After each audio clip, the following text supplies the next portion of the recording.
बापघर पाखक मो दादांकर भाई शला जी सी हूँ जाकि मिसामिशी कर कथबार्ता कर कहले जी मुझे तो बाहर बोली कही मत नहीं बाहर को पलि कि संपर्कटा थिला हूँ घर पाखे प्रेगनेंट रही बाहर को नहीं पलैले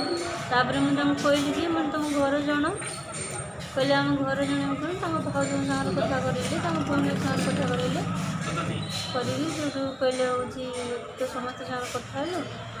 आउ बापा माँ सागर कौन कथा हे बापा माँ तो राजी हेबी मुझे तो बाहर नहीं पलैमी बाहर वर्ष खंडे रही बापा माँ राजी हे विनयपुर का घर से पुलिया माणी आपण जाइथिले तां घर जाइथिले आज्ञा हम जाइथिले तांकर कोन तांको माँ भाउनी समस्ते माइले तापर सी मते बाहर आसिले जे मते घर को आसिया कथा कोई नथिले कहले तांको भाई को पाखु जापाई तांको भाई पाखु जा बोली कहि मते अनि गाँव रे होजी बस स्टैंड स्टेशन में बसई दे मत कहले कि मैं गाड़ी आनुची बस्ता गाड़ी आनी बोली कोई बस्ता मुझे गोटे बेलू बही 5टा जहाँ देखला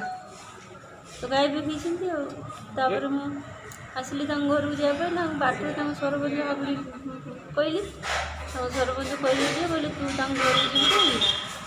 आ तू थाना में चल थाना गोटे दिन रही था आम काली आने बुझाबुझी कर थाना मत नहीं आसना थाना आसना भी कहले काली तो नहीं छाड़ी तो बुझाबुझी कर थाना भी किए सरपंच कई भी 18 दिन है जाऊना ए विषय थाना अभियोग करछन्ते कि आज्ञा अभियोग कर मो कथा किए शुणुना को थाना अभियोग करछन्ते वासुदेव थाना शुणी ना कि एपर्यंत ना अच्छा आपण कौन बर्तमान चाहते मु चाहूँ सर सी पुओ पाक पुओ आपन को विवाह करू आज्ञा ए विषय आपण चाहते तो आज्ञा अच्छा